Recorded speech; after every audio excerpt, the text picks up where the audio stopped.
I'm a little nervous. So my trick to doing a great presentation is to be here in my bike outfit. It's because when I'm on the bike, that's where I feel most confident, most powerful, and where I'm having the most fun. I didn't start biking until after I turned 40.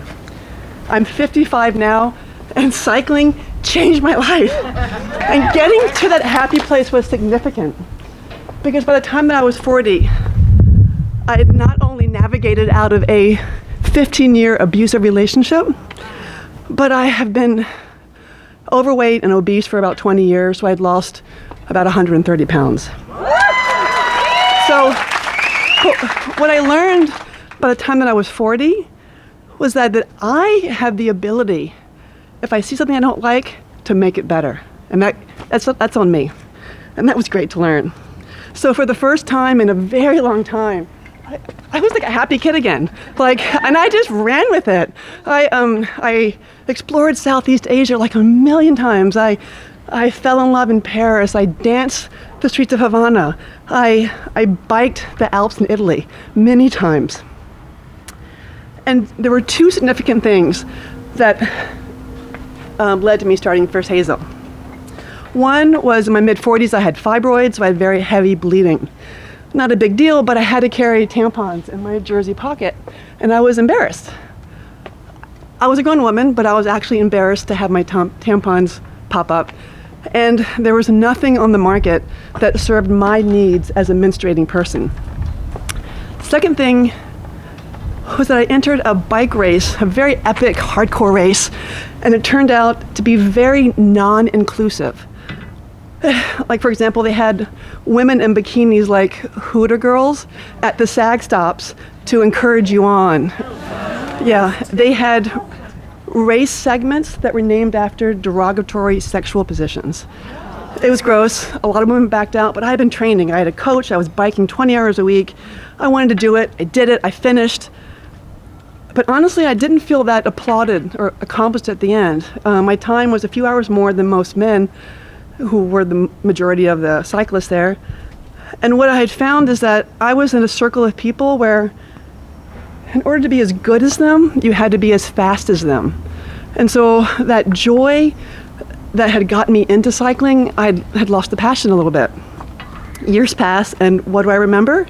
That if there's something that I don't like, that I have the ability to change it. So that's where the Echelon all conditions pouch and the Tour de Fierce cycling case come into play. They both have slots for a tampon. Of course, they're designed for all kinds of cyclists, all types of uses, but that was the beginning. Before I started Fierce Hazel, I had no experience in gear design or really even the outdoor industry. But I knew I wanted to make gear that is unique, functional, durable, but also eco-friendly, because what I learned along the way was about the astronomical waste that happens in manufacturing. So my desire to make the best gear possible led me to a factory in Vietnam. At that factory, there's not only highly skilled at working with ultra-lightweight material, they support my desire to use their factory dead stock, and they were also willing to work with their very first woman boss ever. It was at the factory where I felt like my superpowers clicked in. Like, it was awesome. Being there on the factory floor were these scraps of fabric, literally fabric that was being sent to the landfill. And from this fabric, we created the Urban Explorer bag, which happens to be over there, which is it's a bag that's so useful and so well designed. Excuse me, it's so awesome. Beautiful. Everyone who gets this bag, it becomes their go-to bag. They freaking love it. And the cool thing about this material, olefin, is that it's eco-friendly. It's eco-friendly because it's actually made from petroleum waste. So it has an extremely low carbon footprint. Business stuff? Hello, Renee. Yeah, I know, we got this.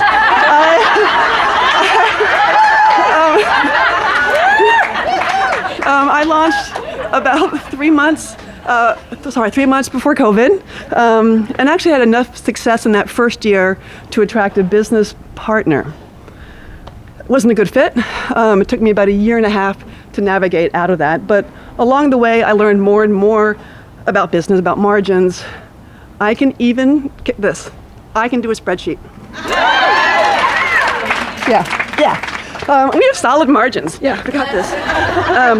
But initially what was happening was my average order value was low. What do I do? I can figure this out, right? I got a problem. I remembered this unique fabric that no one else in the industry is using. And from this fabric, I've created the brand new True Grit line, the handlebar bag, and the saddle bag. Once again, they are unique, durable, functional, and eco-friendly. You wanna know why I'm here? Well, because you guys are rad. I love you guys. But I'm 100% direct to consumer. As a one-person team, I'm looking for the support to scale up and grow. What I'm missing being direct to consumer is for people to see my products in person, because when folks see them, they recognize the quality and the style. I have over 100 reviews, and they are all but one 5-star. There's a 4-star one, it makes no sense because they love the product, so whatever. It's weird, like why 4? And they love it. I started this brand because I didn't feel like there was a place for me in like the dominant cycling culture. I love cycling culture. Like in fact, all of my branding is I'm inspired by vintage cycling posters. But of course, I changed the person to a woman or a person of color because it's not that hard, people. Like, I just want to show people that cyclists are diverse, that we matter, and that you don't need to win a race to be called a cyclist. And this is pretty cool. This is very important. Title IX people, why am I a good fit? Well, when I was first developing this bag, you can see that you can like laser print. What I really wanted to do was to laser print the Title IX and the amendment date it was signed into law. So, right? Who wants this baby? Come on, come on.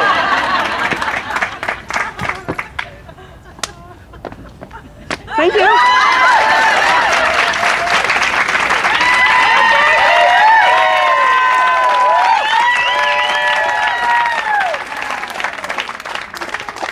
Yeah, I'm feeling good. Got it done. You guys are amazing. Thank you for the support. Even we all are saying the same thing. It's just such a wonderful thing to be here. What you've all done for us, it's great. So, feeling good.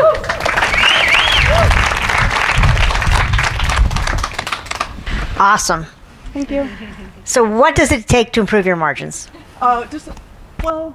Margin from the product? Your gross margins. Well, I have, Product margins. yeah. Well, the product margins, wholesale 50%, and then direct to consumer. What's your financials? We can talk, because I sent, full disclosure, I sent her every single piece of financials that I had. Why did you do that?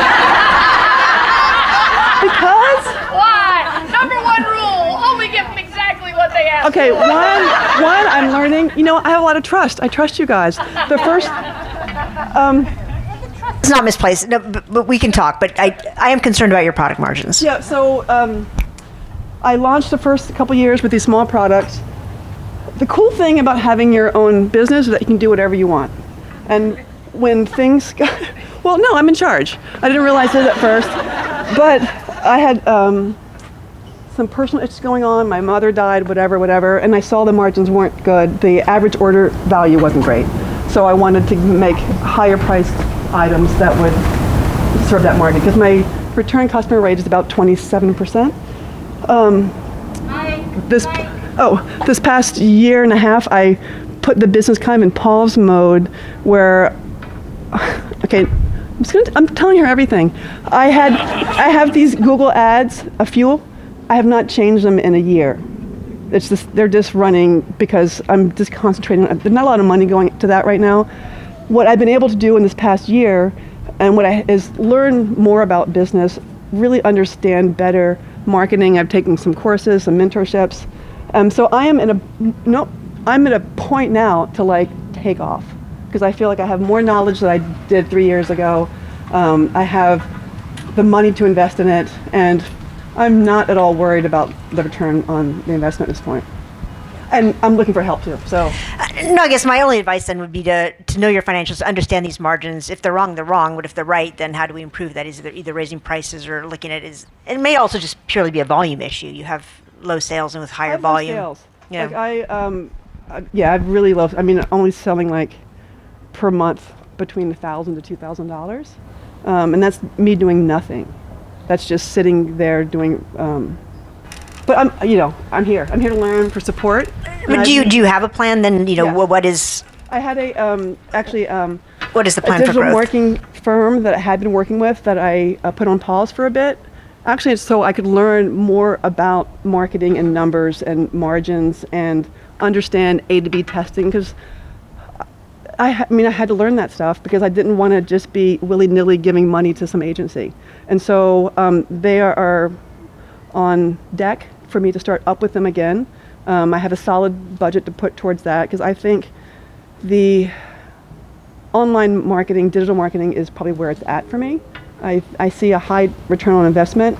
I have never done any marketing, on the new True Grit line, and with the higher price point. And also had great reviews. I've been lucky enough to get a lot of pro racers that have tested these products. And I mean, big people, men and women who are like in the gravel hall of fame. Like they're using them, they're loving them. But I also have my best success story happened like 2 weeks ago. I was at this event in the race. And the person who came in last, he was is a paraplegic athlete. He was able to finish his first bike race ever. It took him like 9.5 hours. He needs help. He needs a ghost rider to help him pedal. He finished with the Fierce Hazel hat on his head, and he was like a supporter. And then I went up to the woman a pro who won the whole thing, 3-day stage race, because I kind of knew a friend of hers, and she's like, "Oh, Fierce Hazel, I use your body." So like I feel like this past year I put more of my effort into growing the grassroots knowledge to get the name out there, so I can put Fierce Hazel in a place when we kind of relaunch. Like we're just gonna knock it. Like I've no doubt. Nice. Thank you. What do you know about your customers? How do they come to find you? And if 27% are returning, are they returning to buy the same thing or other things? It's the same thing. Yeah, I was able to I have enough of a customer base, email list, that in the first couple years, I utilized that this year to dive in more into that. So the average age is 45 to 70. Most of them are 45 to 55. And they were initially going back for the same product over and over again for gifting. And I'm focusing mostly on people who do gravel riding as my niche, which is a huge growth market, everyone. Title IX, you should know that. I'm sure you do. It's a fun sport. It's an inclusive sport. Because what I learned, again, this is my company, and I get to sell to the people who I want to sell to. Like for a while I got off track and thought, because that bad partnership with someone who was kind of in the dominant cycling culture. And it's kind of like being in high school, where like the kids at the popular table, like all of a sudden they like you, and you're like, oh, cool. And you get there, and they don't care about you. They know nothing about you, and they don't know how to like sell your product or really invest. So that was a lesson learned for me. And again, back to my roots of like, I just want to be with people, who are my people. So my market, I'm learning, are my people, which will be a big help in marketing. Because before I was a little bit all over the place, trying like, 25 to 35 and this and that. And I have a pretty much better understanding of who my customer is. And they're great. They're just wonderful. I mean, they're really rad people. People doing hard things, but also just being human and loving everyone and inclusive and, open to like all kinds of people. Like Like I go to these races, I know some of you know, but some of them are like icky, but there's a lot of races that are open to, trans cyclists and do real effort in getting people from outside the dominant culture into the races. And that is so important to me, to be a part of that culture, people who put their money where their mouth is, because so many people talk about it. Oh yeah, we want to have the BIPOC people, and yeah, sure, you're welcome. But they don't do anything. But you got to put your money to it. So I like these people.